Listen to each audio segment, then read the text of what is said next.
Greetings, like humanics, minds, and grind. Welcome back to another Warframe video. I guess, again, you could say this is an ins and outs because I'm going to be showcasing Sevagoth. He got some recent changes that, okay, it feels kind of odd to me that I said his 3's energy drain was a bit much, and then they changed it to where it's not only basically nothing, it completes him. Sevagoth had real bad energy problems, and it was all well and good until you ran out of energy, and then he died. Not anymore. So, now, this is a single forma, and I am going to be going into the steel path, and I will also be doing a disruption.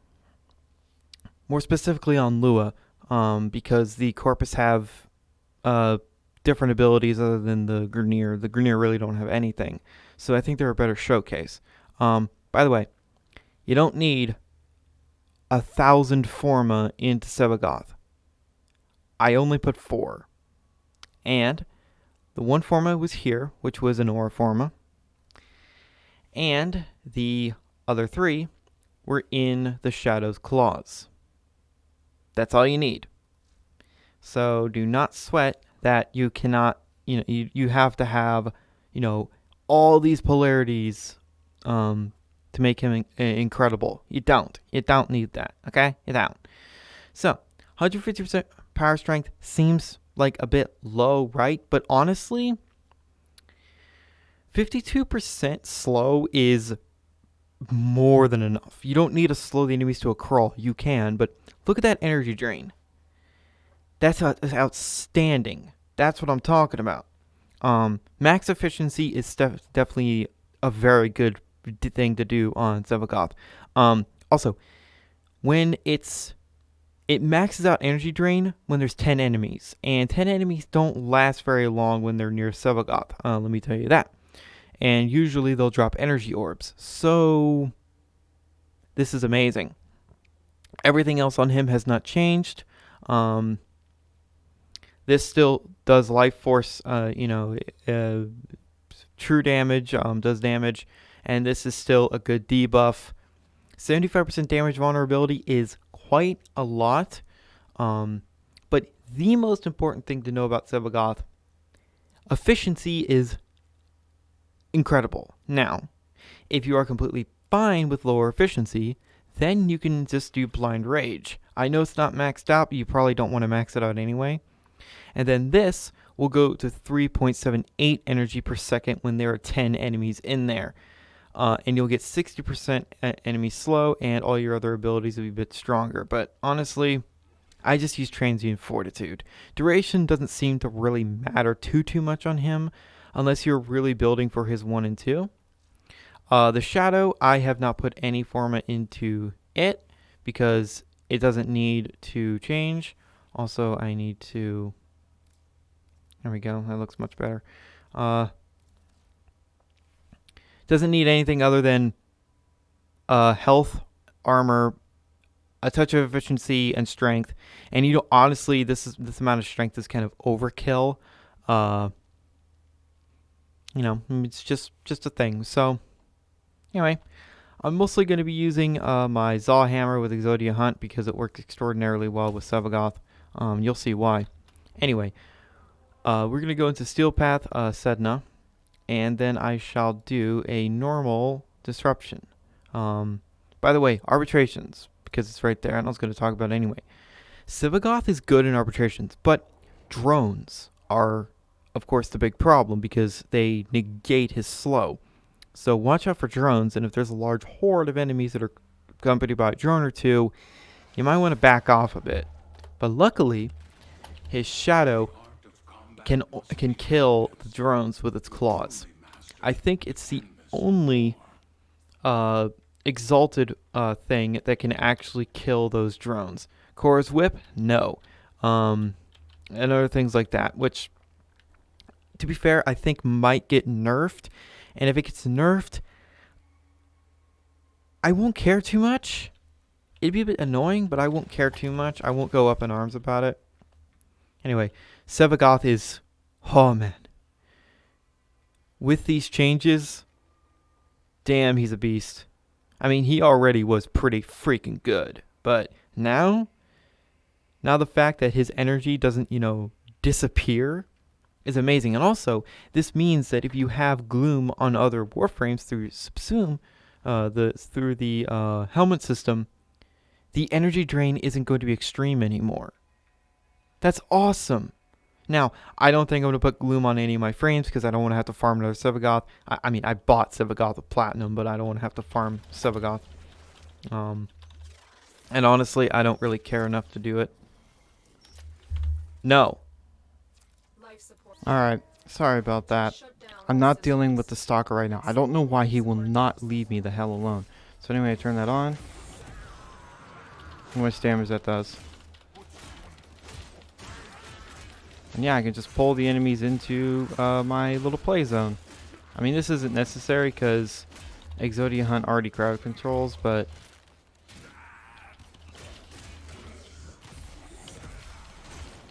yeah, look at that. Look at that energy drain, or kind of lack thereof, right? And also, by the way, Sevagoth's passive. If it activates, which I don't think it will, but I mean, my abilities are killing these high-level enemies with only 150% power strength, so they're getting procced with viral and everything, but that's neither here nor there. They're gonna get procced by viral either way when I was bringing my Panzer, so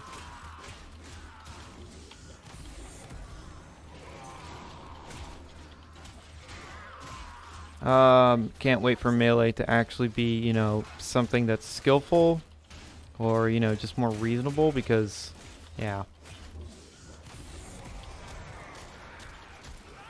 I mean, the core attack does good damage against the enemies here.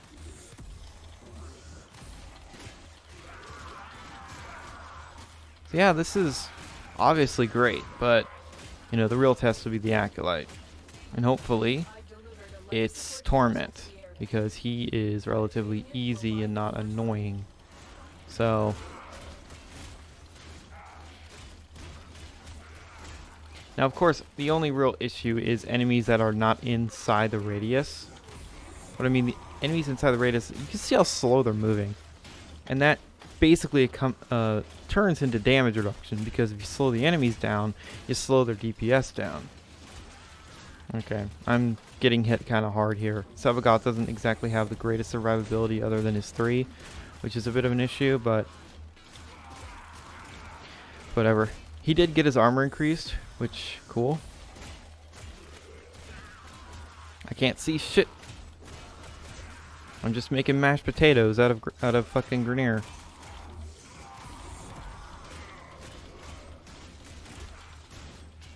So yeah.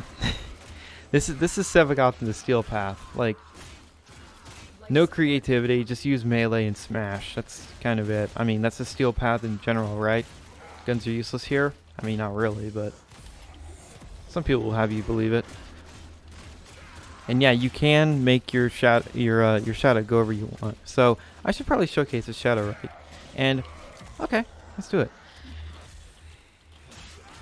I have Hunter Adrenaline on him. Nah, you are not doing that. Well, I don't have Hunter Adrenaline, I have Rage. So I'll just pull the enemies in. I briefly showed the Shadow build. Yeah, I have a lot of power strength. And because the energy drain is so minimal with Sevagoth now, I'm not even worried about running out of energy. I mean, use the Shadow in bursts. And then go back to Sevagoth to get some energy back. And then repeat. That's how I would do it. Oh, okay, so we're getting the Acolyte right now, alright. Angst, okay, that's good. Okay, I can show his passive.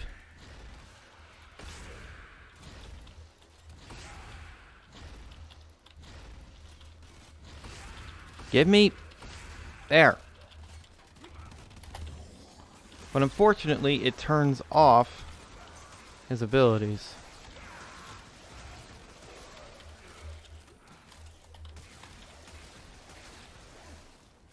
You see how slow Angst was moving there. Okay. This is happening. All of you come here. Let me use my 3, and then let me just hack you to bits. There. Good, good, good. Remember, this is 0 Forma on the Shadow as well. And the thing is pretty fucking tough. Especially if you're, you know, getting health back from being in the radius of Sevagoth's 3 of Gloom. Now, obviously, you could have all the Umbral mods on him. And then he'll be really tanky, but honestly, it doesn't make that much difference. You're going to be pulling enemies towards you. You're going to want to stay in the radius. And with enough range, you can actually just pull enemies into the radius, so no real biggie. Okay. And look at that! My energy is still fine. You see what I mean when I say Sevagoth is complete now? I mean, there's still a few things that could be adjusted. I do kind of wish he had more survivability, but that's whatever. His passive's fantastic. There's no cooldown on his passive. Do I wish to... Would it change much if there was a cooldown on his passive? Nah. I think it'd be completely fine if it did. Like, I don't know, a 30-second cooldown, kind of like Oberon's... It's not 30 seconds, it's 90 seconds for Phoenix Renewal. Oh, by the way, for whatever godforsaken reason, Sevagoth's passive does not work in arbitrations. Yet Wukong's does. Oberon's augment works. So... Oh, Nidus's passive works. But not Sevagoth. Oh, by the way, we were moving on to the normal old disruption on Lua. So I'll do one round of this, and then that shall be the showcase for Sevagoth. And by the way, again, his shadow does radiation damage. And there's quite a few enemies in this game that do not particularly enjoy radiation. So, I mean, it's not every enemy, but, you know, they don't like it. So, I mean, it doesn't even matter. The damage is pretty high, and I feel like it scales, actually. Okay. So now we got the Demolist right here. Slowed down, thanks to my 3.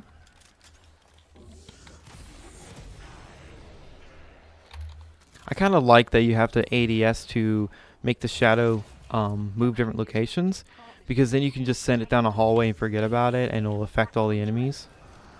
And that's how you put the debuff on them, is with the shadow. So with this build, it's 75% extra damage onto them. Could be way more, I know. But I don't know. I kind of like one form of builds. It's very simple, and I don't have to waste my life. Now, obviously, do what you want. But I'm just saying that you don't need a trillion forma onto Sevagoth. You don't need to try and min-max every single little facet of him. And look, there's basically no energy drain. Watch this. My efficiency, look at that. I have my 3 active, and it's a channeling ability. That's how little energy it's using. I can actually restore energy as long as there's no enemies in the field with his 3 active. That's so good. Ah, fuck.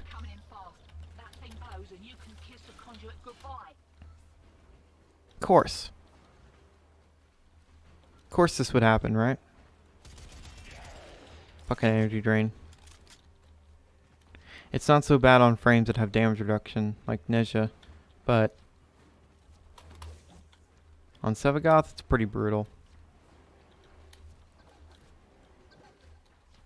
So here I'm just going to go the old school of... There. Now I can get my energy back. Oh. For me, a pretty, thank you. I need those. I have over 100 sculptures. I have a problem. I just can't stop hoarding sculptures. My strange addictions. Fucking hell. And, when y'all actually drop the stupid blue key near me and not I have to fucking do a marathon to get it? Whatever. It's right around this corner. Yeah, I'm seriously waiting for the gun changes. I cannot wait to see what happens. How will some guns get buffed out of the wazoo and certain guns, Kuba Nucor, get nerfed into oblivion where they belong? I don't know. It'll also be pretty funny to see people saying, but my setup is ruined. It's gonna be at least one person. I kid. But I'm pretty sure DE knows how popular the Kuba Nucor is.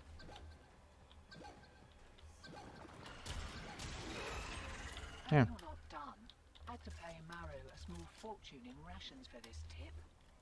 Obviously, that's going to be easy. This, not a hard mission. I mean, it gets hard after a while, but only because there's so many enemies and, you know, tougher enemies.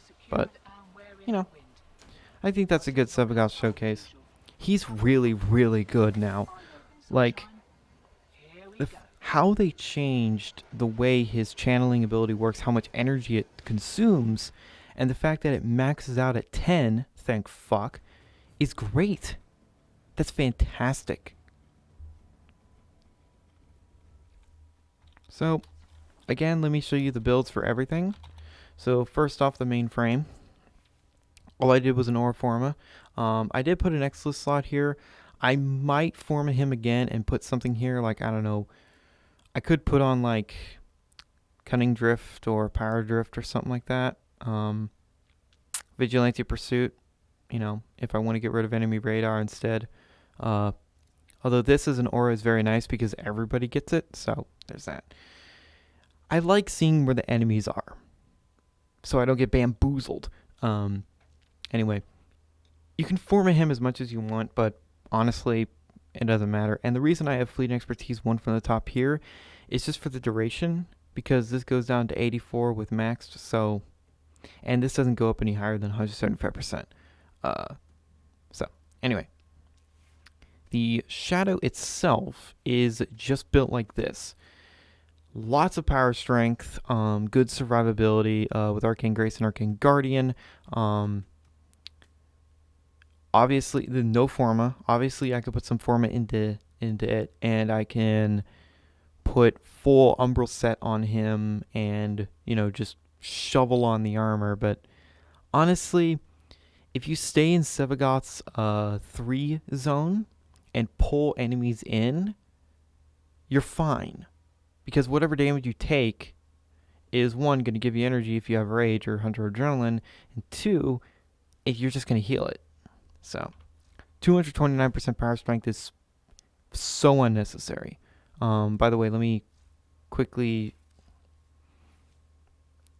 This pulls enemies in. This heals Shadow, which isn't really needed.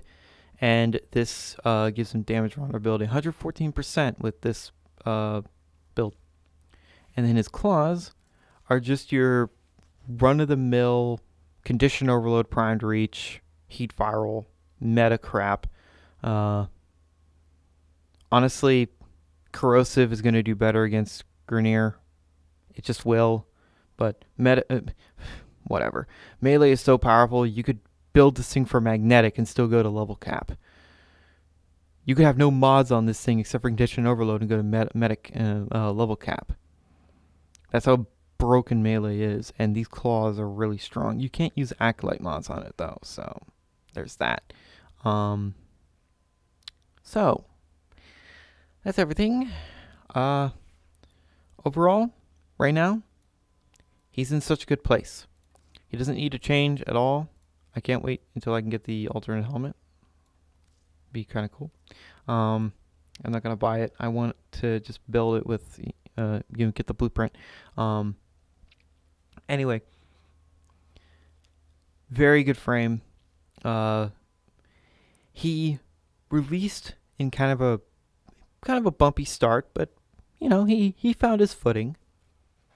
And now Edgelord here is yet another one of the Edgelords. The other ones being Stalker, which doesn't count because he's not a frame, Garuda, and Necros. The Edgelord triplets, if you will. So they all have their sort of different versions of edginess. Anyway, Sevagoth's awesome. And I have real no complaints. Other than the fact that you can't use his passive in arbitrations. Ah, that hurts. That's right in the gut. Come on, man. Wukong can use his passive. Nidus can use his passive. Why not Edgy Boy? Whatever. There might be another change that'll allow him to do that.